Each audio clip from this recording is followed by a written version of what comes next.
ನಮಸ್ಕಾರ ಎಲ್ಲರಿಗೂ. ಇವತ್ತು ಹೋಳಿಗೆಯನ್ನು ಹೇಗೆ ಮಾಡೋದು ಅಂತ ನೋಡೋಣ. ಸಿಹಿಯಾದ ರುಚಿಯಾದ ಹೋಳಿಗೆನ ಹೇಗೆ ಮಾಡೋದು ಅಂತ ನೋಡೋಣ. ಒಂದು ಪಾತ್ರೆಗೆ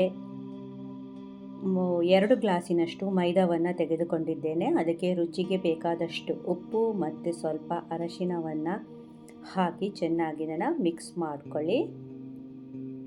ಸ್ವಲ್ಪನೇ ಇದಕ್ಕೆ ನೀರನ್ನು ಹಾಕುತ್ತಾ ಇದನ್ನು ಚೆನ್ನಾಗಿ ಸಾಫ್ಟಾಗಿ ಇದನ್ನು ಕಲಿಸ್ಕೋಬೇಕು. ಸಾಫ್ಟಾಗಿ ಕಲಸಿದ ನಂತರ ಇದಕ್ಕೆ ಸ್ವಲ್ಪ ಎಣ್ಣೆ ಹಾಕಿ 1 ಗಂಟೆ ಮುಚ್ಚಳ ಮುಚ್ಚಿ 1 ಗಂಟೆ ಇದನ್ನು ನೆನೆಯಲು ಬಿಡಬೇಕು. ಕುಕ್ಕರನ್ನು ತೆಗೆದುಕೊಂಡು ಅದಕ್ಕೆ 1-1.5 ಗ್ಲಾಸಿನಷ್ಟು ಕಡಲೆಬೇಳೆಯನ್ನು ಹಾಕಿ ಚೆನ್ನಾಗಿ ತೊಳೆದುಕೊಳ್ಳಿ. ಮತ್ತು ಅದಕ್ಕೆ ನೀರು ಹಾಕಿ ಬೇಕಾದಷ್ಟು ಬೇಯಲು ನೀರು ಹಾಕಿ ಸ್ವಲ್ಪ ಅರಶಿನ ಹಾಕಿ ಇದನ್ನು 3 ವಿಜಿಲ್ನಷ್ಟು ಕೂಗಿಸ್ಕೊಳ್ಳಿ. ಒಂದು 80% ಬೆಂದರೆ ಸಾಕು.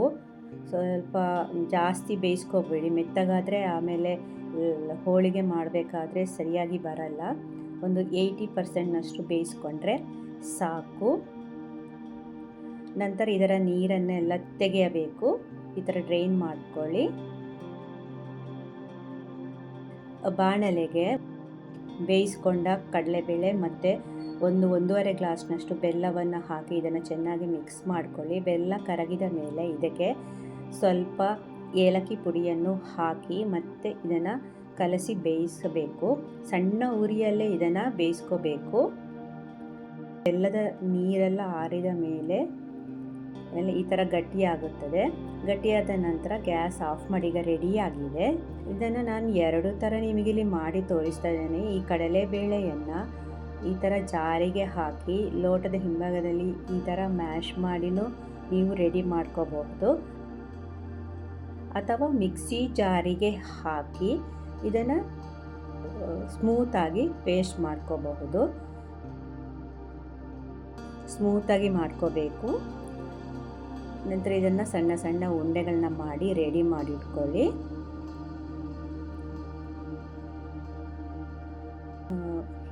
ಒಂದು ಗಂಟೆ ನೆನೆಸಿದ ಹಿಟ್ಟನ್ನು ತೆಗೆದು ಸ್ವಲ್ಪ ಎಣ್ಣೆ ಹಾಕಿ ಮತ್ತೆ ಒಂದು 2-3 ನಿಮಿಷ ಇದನ್ನು ಚೆನ್ನಾಗಿ ನಾದ್ಕೊಳ್ಳಿ. ತುಂಬಾ ಸಾಫ್ಟ್ ಆಗಬೇಕು, ಚೆನ್ನಾಗಿ ನಾದ್ಕೊಳ್ಳಿ. ನೋಡಿ, ಈಗ ಇದು ರೆಡಿಯಾಗಿದೆ. ನೋಡಿ, ಈ ಥರ ಬರಬೇಕು ಸಾಫ್ಟಾಗಿ. ಆವಾಗ ನಿಮಗೆ ಹೋಳಿಗೆ ಚೆನ್ನಾಗಿ ಬರ್ತದೆ. ಇವಾಗ ಹೋಳಿಗೆ ಹೂರಣ ಮತ್ತು ಹಿಟ್ಟು 2 ರೆಡಿಯಾಗಿದೆ. ಸ್ವಲ್ಪ ಹಿಟ್ಟನ್ನು ತೆಗೆದುಕೊಂಡು ಅದರ ಒಳಗೆ ಹೂರಣವನ್ನು ಇಟ್ಟು ಅದರಲ್ಲಿಟ್ಟು ಈ ಥರ ಸೀಲ್ ಮಾಡ್ಕೊಳ್ಳಿ. ನಂತರ ಸ್ವಲ್ಪ ನಿಧಾನಕ್ಕೆ ಇದನ್ನು ತೆಳುವಾಗಿ ಲಟ್ಟಿಸುತ್ತಾ ಬನ್ನಿ. ಈ ಥರ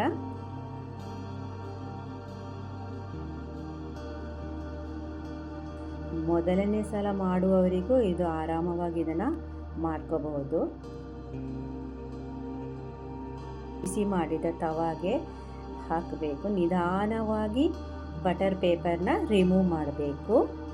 ನಂತರ ಇದನ್ನು ತಿರುಗಿಸಿ 2 ಕಡೆ ಇದನ್ನು ಬೇಯಿಸ್ಕೋಬೇಕು. ಮಂದ ಉರಿಯಲ್ಲೇ ಬೇಯಿಸ್ಕೋಬೇಕು. ನೋಡಿ, ಇವಾಗ ಹೋಳಿಗೆ ಇದು ರೆಡಿಯಾಗಿದೆ. ಸೇಮ್ ಅದೇ ಥರ ಎಲ್ಲ ಹೋಳಿಗೆನ ಮಾಡಿ ರೆಡಿ ಮಾಡಿಟ್ಕೊಳ್ಳಿ. 2 ಗ್ಲಾಸ್ ಹಿಟ್ಟಿನಲ್ಲಿ ನಾನು 10 ಹೋಳಿಗೆಗಳನ್ನು ಮಾಡಿದ್ದೇನೆ. 10 ಹೋಳಿಗೆನ ಮಾಡಬಹುದು. ನೋಡಿ, ಇವಾಗ ರುಚಿಯಾದ ಒಬ್ಬಟ್ಟು ರೆಡಿಯಾಗಿದೆ. ಯಾವುದಾದ್ರೂ ಹಬ್ಬಕ್ಕೆ ಮಾಡಿಕೊಂಡು ಆರಾಮವಾಗಿ ತಿನ್ನಬಹುದು. ಈ ರೆಸಿಪಿ ಇಷ್ಟ ಆದರೆ ಲೈಕ್ ಮಾಡಿ ಮತ್ತು ಚಾನಲ್ಗೆ ಸಬ್ಸ್ಕ್ರೈಬ್ ಮಾಡೋದನ್ನು ಮರಿಬೇಡಿ. ಧನ್ಯವಾದಗಳು.